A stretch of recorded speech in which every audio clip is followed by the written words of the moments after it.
As the United States struggled under the weight of the Great Depression, a darker crisis unfolded in Cleveland. The unknown perpetrator would earn a name that still evokes dread. The Cleveland Torso Murderer, also known as the Torso Killer. In September 1935, two boys made a horrifying discovery. Not far away, investigators found the upper portion, but the head was missing. The victim was never identified. What made the discovery even more disturbing was the precision of the dismemberment. The body had been cleanly cut, suggesting a degree of skill and anatomical knowledge, pointing to something far more sinister than a crime of passion. At first, authorities hoped this was an isolated incident. Fear remains scattered across various locations in and around the city. Some were discovered in vacant lots, others in wooded areas, and several near the impoverished shantytowns, known as the Cleveland Flats. In nearly every case, the killer had removed the head and sometimes the limbs, making identification extremely difficult.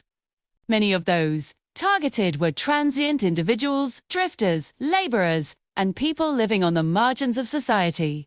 Their anonymity made them vulnerable, and the killer seemed to exploit this fact, choosing victims whose disappearances might go unnoticed.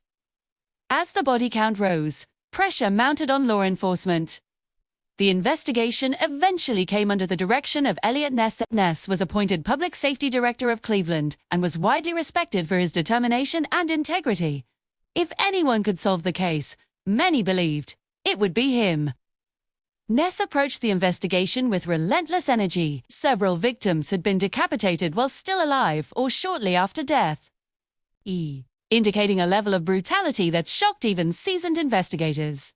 Possum 2. Delay decomposition or obscure evidence. The lack of identification for many victims hindered progress, as did the limited forensic technology available in the 1930s. Fingerprinting, dental records, and blood analysis were used where possible, but without heads or hands. Even these methods had limitations. The geographical spread of the bodies suggested that the murderer was familiar with the city and its surroundings, leading investigators to theorize about the killer's profession. One of the most infamous locations was the Kingsbury Run area.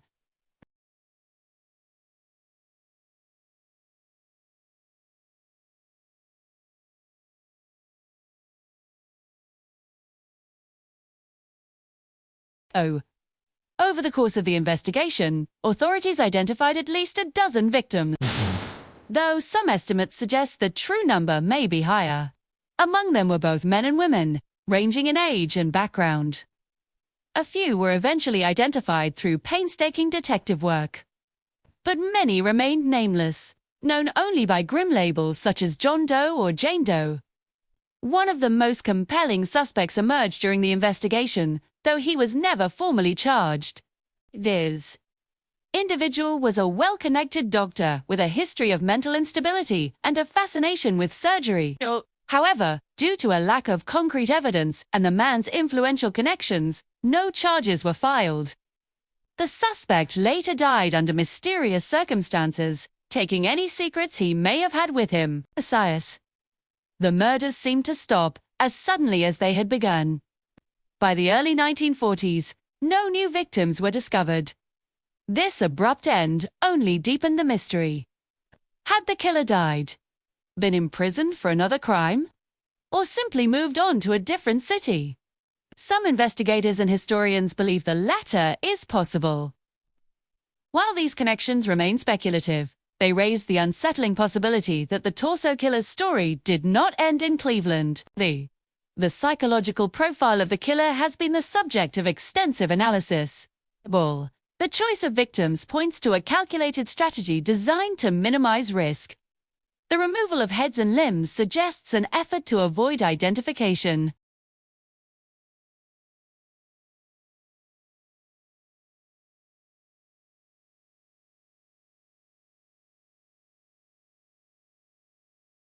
Advances in forensic science, such as DNA analysis, have provided new tools.